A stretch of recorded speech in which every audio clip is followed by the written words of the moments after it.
Estimados hermanos, buenas tardes, el Señor bendiga sus vidas y deseo compartir, bueno, más bien que compartamos la palabra de Dios, y ahora vamos a hacerlo en el libro de Romanos, capítulo 2. Solamente vamos a tomar 6 versículos de este pasaje. Vamos a tomar del 1 al 6. Se los voy a leer y de ahí vamos a partir para hacer este breve estudio. Capítulo 2 de Romanos, 1 al 6. Por lo cual eres inexcusable, oh hombre, quien quiera que seas, tú que juzgas, pues en lo que juzgas a otro, te condenas a ti mismo, porque tú que juzgas, haces lo mismo.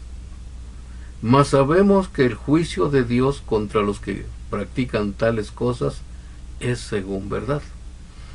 ¿Y piensas esto, oh hombre, tú que juzgas a los que tal hacen, haces lo mismo, que tú escaparás del juicio de Dios?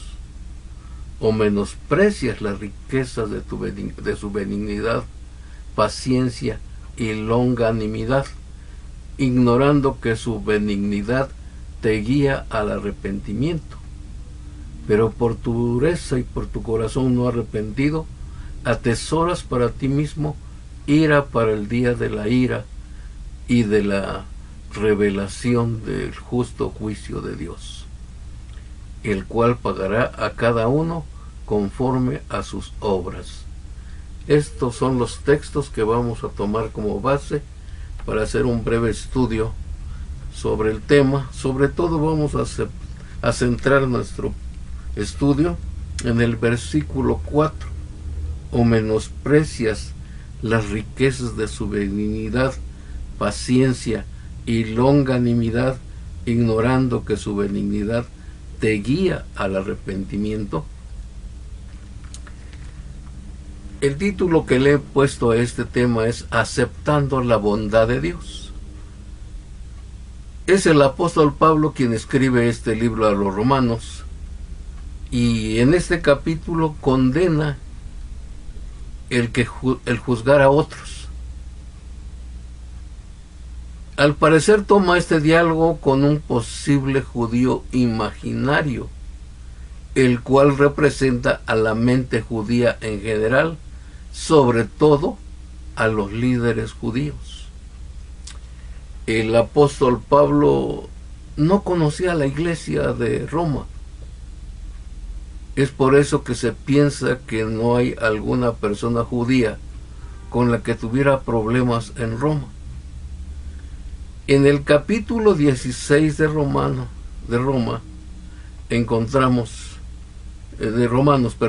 encontramos que el apóstol Pablo saluda a muchos de sus conocidos. Tal vez por esto sucedió así, porque Aquila y Priscila vivieron en Roma, según Hechos 18:2, el cual voy a leérselos. Halló a un judío, desde el 1. Después de estas cosas, Pablo salió de Atenas y fue a Corinto.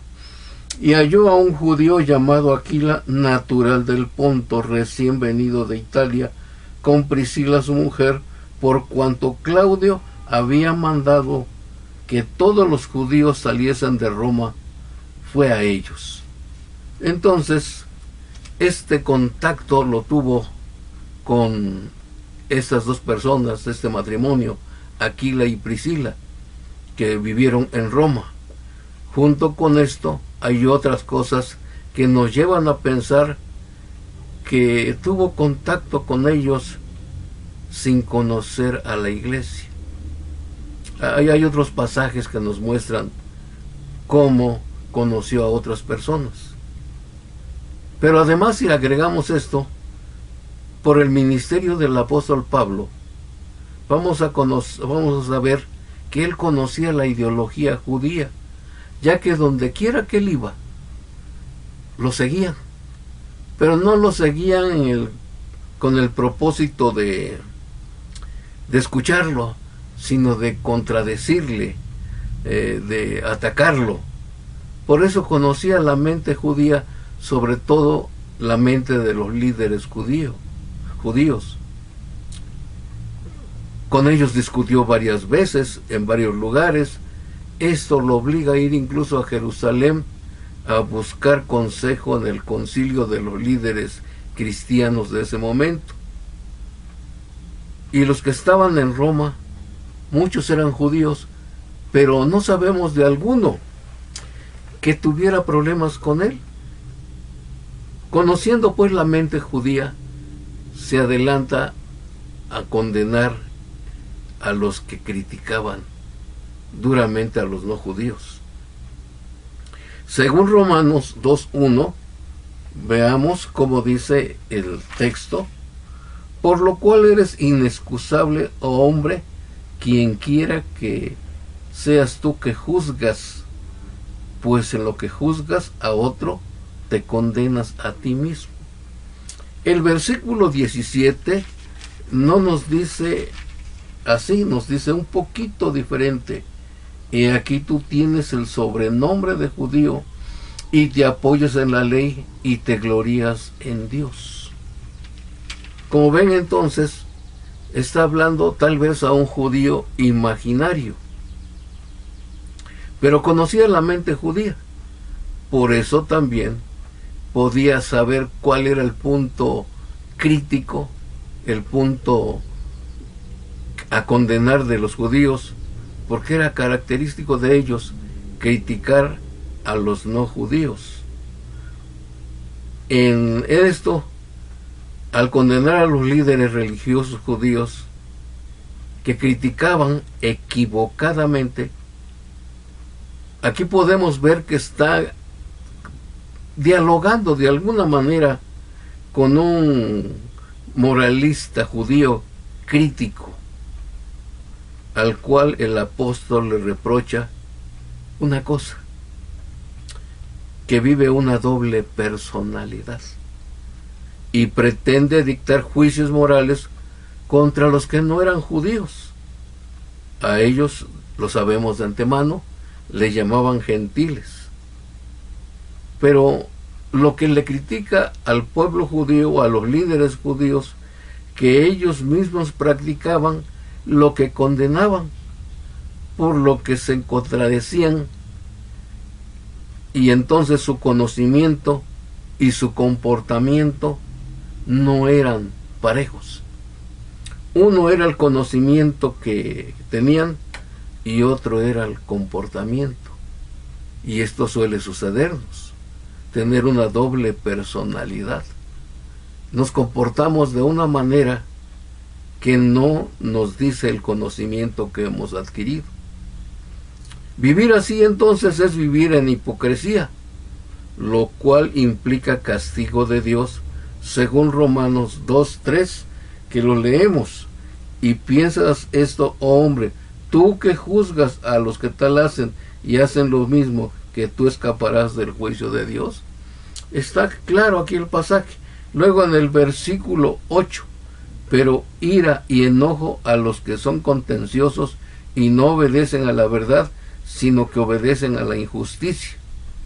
En el versículo 9 también, tribulación y angustia sobre todo ser humano que hace lo malo, el judío primeramente y también el griego.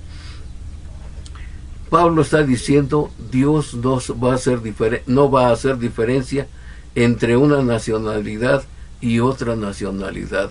Para Dios todos somos seres humanos y va a juzgarnos en forma igual. O sea, el castigo es para el ser humano que obedece a la injusticia. Todo el que practica la injusticia va a ser juzgado por Dios, ya que la justicia en la Biblia se entiende como una recta relación con Dios. Porque eso dice la Biblia, que Dios nos hace justos. No es que seamos justos, Dios es el que nos hace justos. Y dentro de la injusticia está el juzgar a otros, por lo tanto estamos a tiempo para corregir esta anomalía en nosotros.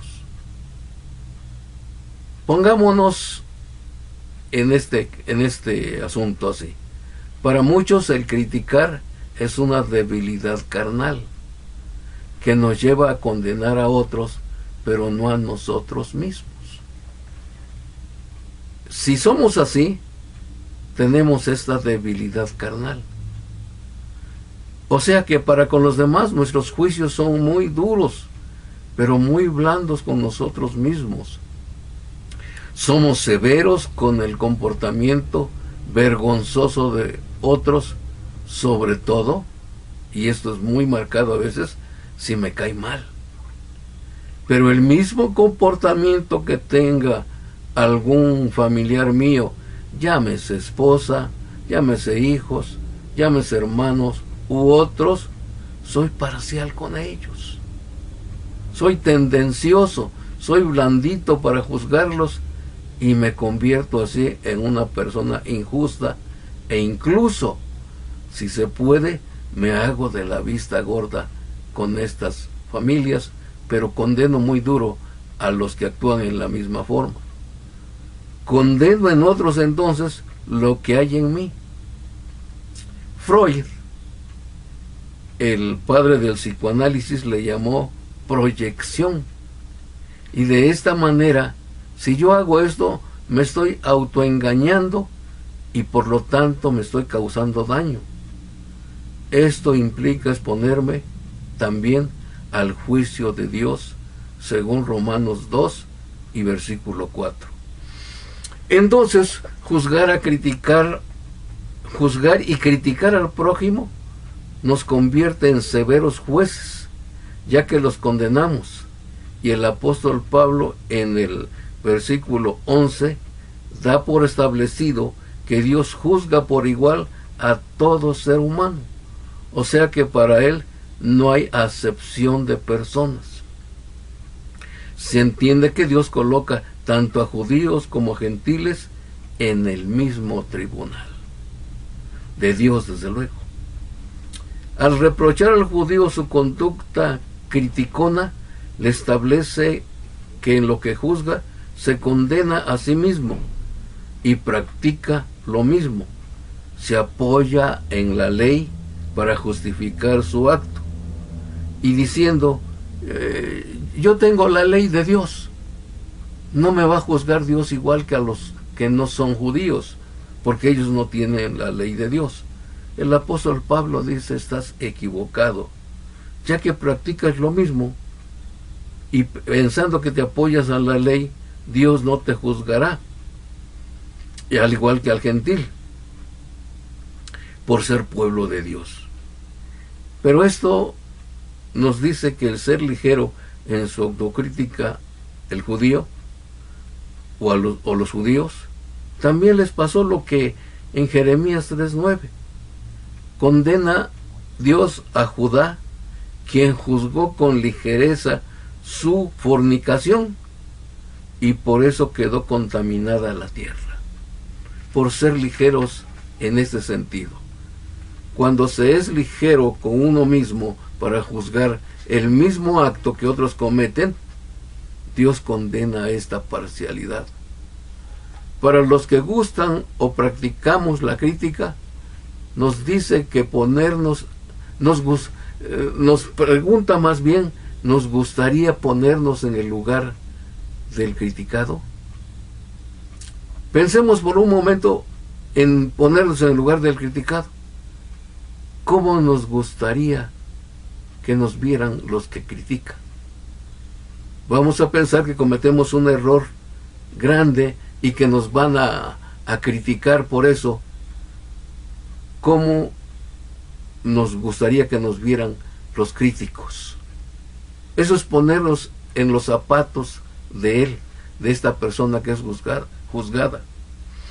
El apóstol Pablo menciona que quien es duro para criticar o enjuiciar, le llama duro de corazón. Y dice que no tiene un corazón arrepentido. Y esto lo hace almacenar en su persona ira para el día de la ira de Dios, cuando Dios juzgará los secretos humanos, según Romanos 2:16. Este peligro tenemos si nosotros somos así. Entonces nos convertimos en esclavos de la injusticia y de la maldad. Por eso es importante analizar este texto. El apóstol, frente a esta ideología para enjuiciar, hace resaltar la bondad de Dios, su paciencia y su oportunidad. Nos muestra también el propósito de estos tres atributos de Dios. Al hablarnos de su benignidad, o sea, de su bondad, nos muestra como algo permanente de Él, de Dios. Nos muestra también que su paciencia es permanente. Y en la Biblia encontramos muchos ejemplos de la paciencia y de la bondad de Dios. Voy a citar algunos textos nada más en la parte referente a este asunto. Por ejemplo, el Salmo 78, 38, en la segunda parte del texto nos dice: apartó muchas veces su ira. En Lamentaciones 3:22 encontramos que por la misericordia de Jehová no hemos sido consumidos. En Lamentaciones 3:32 encontramos también que se compadece según la multitud de sus misericordias. Por el Salmo 103, versículo 8, en la segunda parte, se menciona que Dios es lento para la ira y grande en misericordia. Vamos a encontrar otros textos que nos dicen y nos enseñan lo mismo. La bondad de Dios es permanente. Por eso encontramos en Él mucha paciencia. Y la mejor prueba de su bondad y paciencia es que vemos cómo nos soporta también a nosotros, ya que no solo nos cuida, también nos protege, a pesar de que a veces le somos infieles. Le somos infieles porque le prometemos y no cumplimos. Pero gracias a Él, por ser omnisciente, sabe todo de nosotros. Vemos su paciencia al tardarse en su regreso. Esto es como hacer una tregua para el castigo al que nos merecemos por ser como somos en este sentido, en cuestión de criticar, que es parte de la injusticia que menciona la Biblia. Sabemos que Dios hará un juicio en su segunda venida, y allí pagará a cada uno conforme a sus obras, de acuerdo a la Biblia. Cuando hablamos de la paciencia y la bondad de Dios, estamos hablando que Pablo hace una diferencia. Y él piensa y afirma que los judíos confundieron la paciencia de Dios, pensando que Dios no castiga. Esto también piensan actualmente algunos. Creen que Dios no castiga. Incluso otros piensan que Dios está obligado a soportarnos como somos, sin ser reprendidos. Por eso es muy importante conocer bien la Biblia y observar alrededor nuestro, si es así, escuchar y investigar bien si esto es una realidad. Con los de duro corazón, con los vanidosos y con los incrédulos, hay castigo, porque nosotros mismos con nuestra acción injusta nos buscamos esto.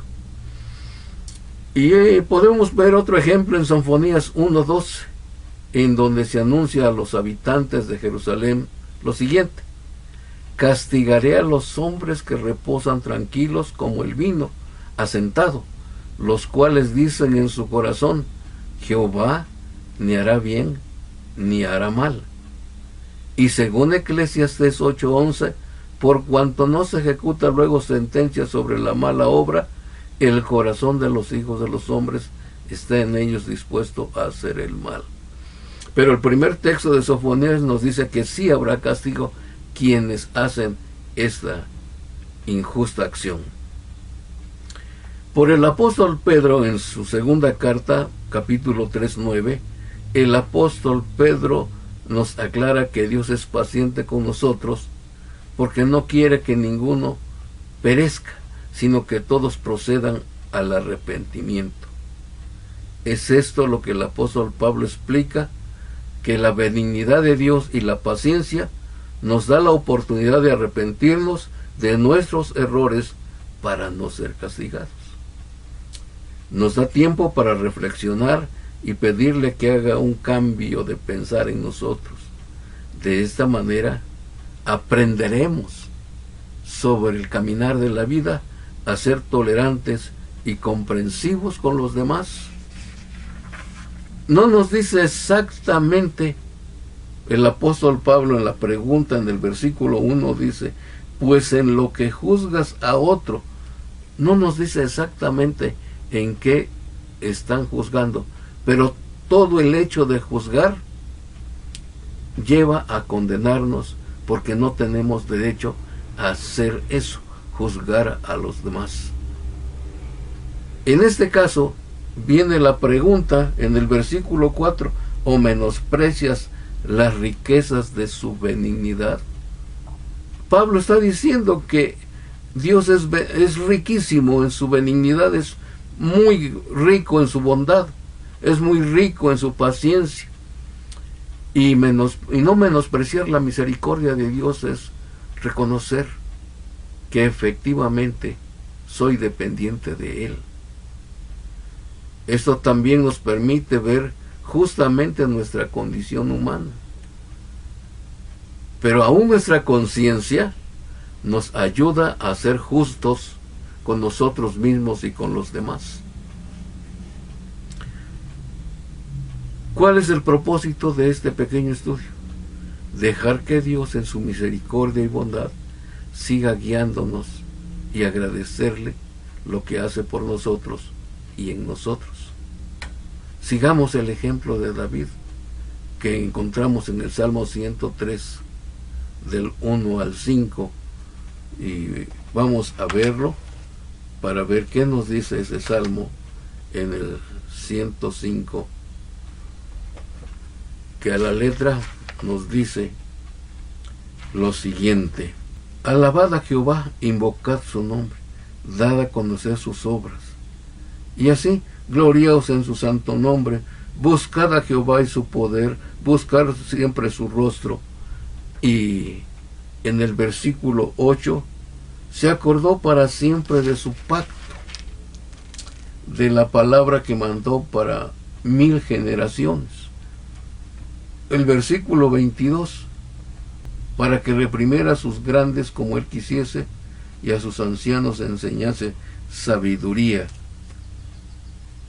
De alguna manera nos va explicando aquí cómo el salmista nos va enseñando qué es lo que sucede con nuestras vidas.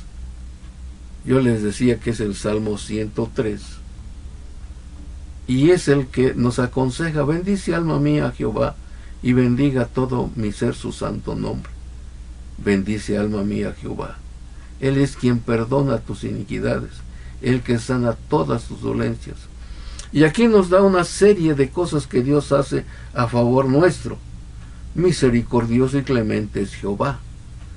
El versículo 22, bendecid a Jehová, vosotros todas sus obras, en todos los lugares de su señoría. Este es el consejo.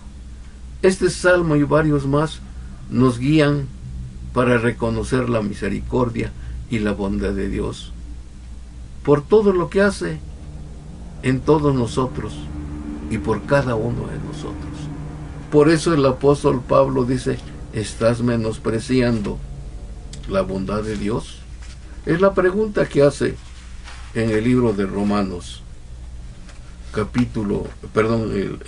libro de Romanos, capítulo 2, versículo 4. ¿Menosprecias las riquezas de su benignidad, paciencia y longanimidad? ¿No te das cuenta, dice, que esta benignidad esta paciencia que Dios nos da sirve de guía para que nos arrepintamos. En eso consiste ver la paciencia de Dios, que tenemos esa oportunidad de que en el trayecto de nuestra vida, antes más vida tengamos, más paciencia de Dios vemos, más bondad de Dios vemos, porque nos da la oportunidad de analizar nuestras vidas, reconsiderar nuestras actitudes equivocadas, evitar que juzguemos a los demás y tener una vida mejor en el trayecto del tiempo que nos dé aquí de vida. Pensemos en eso, no juzgar a los demás para no ser condenados por Dios.